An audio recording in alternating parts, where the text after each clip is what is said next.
1400 سال پہلے ایک پیغمبر محمد ابن عبداللہ صلی اللہ علیہ وسلم، نہ کسی یونیورسٹی سے فارغ ہیں آپ، نہ آپ کا کوئی ٹیچر ہے، کیسی پیاری تعلیمات سکھا رہے ہیں۔ صفائی سکھائی اس دور میں، یورپ میں، انگریزوں میں 15ویں صدی کے بعد صفائی ستھرائی کا شعور پیدا ہوا ہے، اس سے پہلے نہیں تھا۔ ہمارے نبی نے ہمیں کیا صفائی سکھائی ہے؟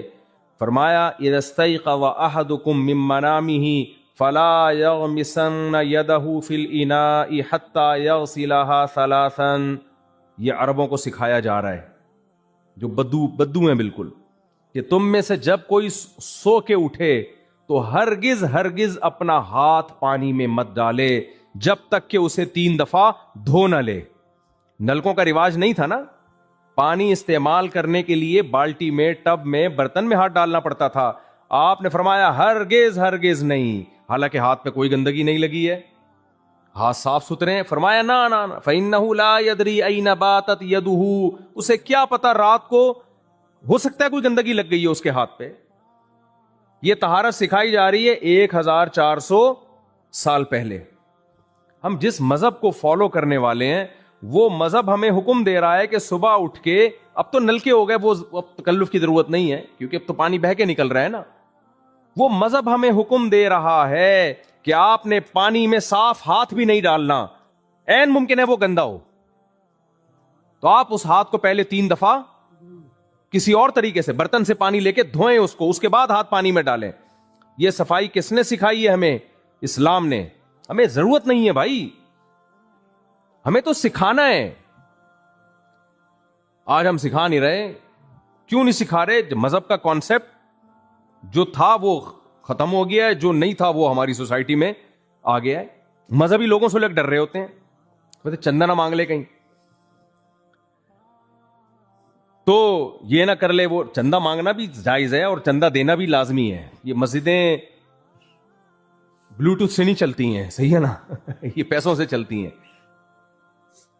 میں چندے کے خلاف نہیں ہوں، اگر وقار کے ساتھ لوگوں میں اناؤنسمنٹ کی جائے وہ غلط نہیں ہے۔ تو ہمارے مذہب نے ہمیں طہارت سکھائی۔ پھر آپ صلی اللہ علیہ وسلم نے بتایا حق علی کل مسلم ان یغتسل کل اسبوع مرہ، صحیح حدیث ہے، ہر مسلمان پہ لازم ہے کہ ہفتے میں کم سے کم 1 مرتبہ وہ غسل کرے۔ اور یہ ان لوگوں کو بتایا جا رہا ہے جن کے ہاں پانی پیٹرول سے زیادہ مہنگا ہے، اس قوم کو بتایا جا رہا ہے۔ ایسا نہیں تھا عربوں میں آبشاریں اور چشمے اور روزانہ جا کے جناب نہا کے آ جاؤ، نہ، کہیں کہیں کنویں دریافت ہوتے تھے اور کہیں کہیں سے وہ کتنی مشکل سے پانی لایا کرتے تھے وہ۔ آپ نے فرمایا کم سے کم 1 مرتبہ غسل۔ آپ ہسٹری اٹھا کے دیکھیں، اس سے پہلے دنیا میں نہانے کا رواج نہیں تھا، مہینوں لوگ نہیں نہاتے تھے۔ اب بھی ہمیں ایسے بعض ہمارے جاننے والے ہیں ماشاءاللہ، عید پہ کبھی کبھار کہتے ہیں کہ نہا لیتے ہیں، وہ ایسے ملیں گے، لیکن لاکھوں میں کوئی 1 آدھ ہوتے ہیں۔ وہ قدرت نے ہمارا امیون سسٹم کو بوسٹ کرنے کے لیے ایسے لوگوں کو رکھا ہوا ہوتا ہے کہ ان سے گلے ملا کرو اور تمہارا جو امیون سسٹم ہے وہ کیا کرے گا؟ بوسٹ کرے گا۔ مجھے ایک بات بتاؤ، اسلام نے 1400، یہ صرف ایک صفائی ایک ایسا ٹاپک ہے نا، اس پہ کئی گھنٹے عشاء سے لے کے فجر تک بات ہو سکتی ہے۔ صرف صفائی ایک ایسی چیز ہے جو اسلام، باقی تو اور بہت ساری تعلیمات ہیں۔ غسل کرنا سکھایا ہمارے نبی صلی اللہ علیہ وسلم نے۔ دیکھو دنیا میں لوگ صاف رہتے ہیں، ان کے مذہب کا حصہ نہیں ہے، مذہب کا۔ ہمارے نبی نے جو ہمیں صفائی سکھائی نا، ہمیں مجبور کر دیا صاف رہنے پر، ہمیں مجبور کر دیا۔ ہم غسل کیے بغیر نماز پڑھیں گے، نماز ہو جائے گی؟ بولو، اگر ہم پہ چھوڑ دیا جاتا کہ صاف ستھرا رہنا بہت اچھی بات ہے، نہا لیا کرو، ناک صاف کر لیا کرو، کرتے ہم؟ اتنے شریف ہیں؟ ہمیں بتا دیا نہیں بھائی غسل کیے بغیر نماز بولو نہیں ہو۔ ہمیں بتا دیا کہ دن میں 15 دفعہ تم نے منہ دھونا ہے۔ مسلمان جب 5 ٹائم وضو کرتا ہے تو 15 دفعہ چہرہ دھوتا ہے، 15 دفعہ بازو دھوتا ہے، 15 دفعہ پاؤں دھوتا ہے، 15 دفعہ دانت صاف کرتا ہے، کلی کرتا ہے، 15 دفعہ اپنی ناک صاف کرتا ہے۔ اور نبی صلی اللہ علیہ وسلم ناک کیسے صاف کیا کرتے تھے اور اپنے دانت کیسے صاف کیا کرتے تھے. ابو داؤد کی حدیث ہے, صحابی رسول کہتے ہیں کہ نبی کو میں نے وضو کرتے ہوئے دیکھا, آپ مسواک اپنے حلق مبارک میں رگڑ رہے تھے, زبان کو اچھی طرح رگڑ کے مسواک سے صاف کر رہے تھے. ہمارے نبی نے ہمیں زبان تک کو رگڑنا سکھایا. غسل میں ہمارے نبی نے گھٹنوں کو اور یہ جو وہ جوائنٹ ہمارے جہاں گندگی لگ جاتی ہے ان کو الگ سے رگڑنا سکھایا, رگڑنے کا حکم دیا. آپ نے ماؤں کو دیکھا ہوگا نا, پہلے زمانے میں پتھر رکھے ہوتے تھے غسل خانوں میں, امائیں جب بچپن میں رگڑتی تھی چیخیں نکلتی تھی نا, کیا خیال ہے؟ تو یہ کہاں سے آیا مسلمانوں میں؟ یہ کہ ہماری اماؤں نے آکسفورڈ یونیورسٹی سے سیکھی تھی یہ چیزیں یا ڈاکٹروں نے بتائی تھی؟ یہ بھائی اسلام نے سکھائی ہیں 1400 سال پہلے. لباس کی طہارت, دنیا میں پانی سے استنجا کا رواج کس قوم میں ہے؟ یہ جو شاور لگا ہوتا ہے واش روموں میں, یہ کون سا شاور کہلاتا ہے؟ بولتے کیوں نہیں یار؟ مسلم شاور ہے, طہارت ہے بھائی. بغلوں کے بال صاف کرنا کس نے سکھایا ہمیں؟ نبی صلی اللہ اسلام نے سکھایا. غیر مسلم بھی کرتے ہیں, ڈاکٹروں نے بتایا ہوگا ان کو, ہمیں ڈاکٹروں نے نہیں بتایا. ہمیں تو ڈاکٹروں نے چکن کا بتایا, ہم وہ نہیں کھا رہے, تو باقی کیا مانیں گے ہم ڈاکٹروں؟